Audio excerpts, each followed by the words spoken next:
Hello friends, ఈరోజు మనము సంక్రాంతికి రిలీజ్ అవబోయే సినిమాలు ఏంటో చూసుకుందాం. అంటే 2025 ఫస్ట్ లిస్ట్లో వచ్చేసి ఏంది అంటే game changer confirm release 10th Jan రోజు ఫిక్స్ అన్నమాట.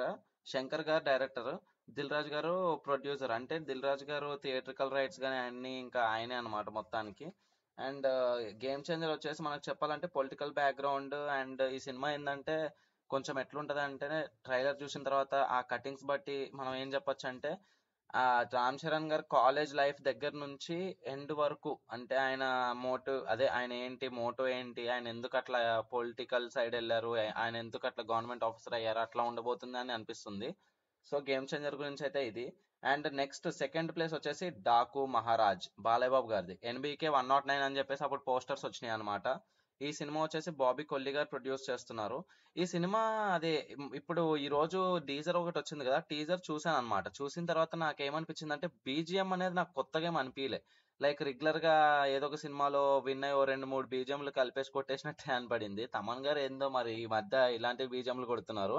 అండ్ ఈ బీజిఎం కూడా అంత లౌడ్ ఏం లేదు, కొంచెం అదే రెగ్యులర్ గా లౌడ్ గా కొడతారు కదా, అంత లౌడ్ ఏం అనిపించలేదు. కానీ ఏమనిపించింది అంటే, వేరే సినిమాలకి వెళ్ళి కొంచెం ఓ రెండు మూడు సినిమాల నుంచి మిక్స్ చేసినట్టు అయితే అనిపించింది బీజిఎం. అండ్ మనకి ఈ సినిమా టీజర్, అదే ఒక చిన్న టీజర్ క్లిప్ పెట్టారు కదా, ఆ టీజర్ చూసిన తర్వాత నాకు ఏమనిపించింది అంటే, మనకి పోస్టర్ లో చూపించిన విధానం ఏంది, ఒక క్లాస్ అట్లా చూపించారు కదా బాలయ్యబాబు గారిని, అట్లా ఫైర్ అదంతా. అది తర్వాత టీజర్ లోనేమో ఒక గుర్రం మీద వెళ్తున్నట్టు ఎడార్లో అట్లా ఇంకోటి చూపించారు. సో టూ ట్రాన్సిషన్స్ అయితే కనపడ్డాయి సినిమాలో. సో మనం అయితే అన్ప్రెడిక్ట్ చేయలేము, ఏదో మనకి డబుల్ యాక్షన్ ఉందో లేదంటే ఆయనే ఒకటే యాక్షన్, అదే ఒకరే ఉంటారా సినిమాలో అనేది మనం చెప్పలేము అనమాట. ఇది మన డాకు మహారాజ్ గురించి అయితే. సో వెయిట్ చేద్దాం ఫర్దర్ అప్డేట్ కోసం.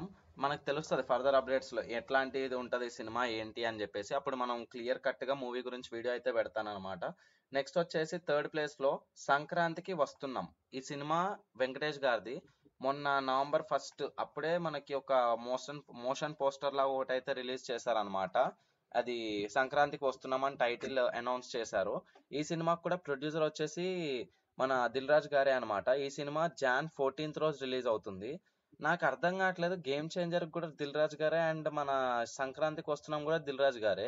రెండు సినిమాలు తెలుగులో, అంటే రెండు పెద్ద హీరోలే చెప్పాలంటే. రామ్ చరణ్ గారు, వెంకటేష్ గారు పెద్ద హీరోలే. లైక్ ఇప్పుడు వెంకటేష్ గారి సినిమా ఫ్యామిలీ ఎంటర్టైనర్ కాబట్టి ప్రతి ఒక్క ఫ్యామిలీ వెళ్తారు సినిమాకి.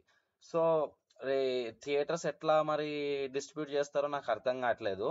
అండ్ సంక్రాంతికి వస్తున్నాం, అనిల్ అనిల్ రావుపూరి గారు డైరెక్టర్. సో ఆయన బాగానే తీస్తారు మూవీస్, కానీ అది లాస్ట్ మూవీ కొంచెం F3 హిట్ అయినా సరే మనకి అది కొంచెం క్రింజ్ అనిపించింది.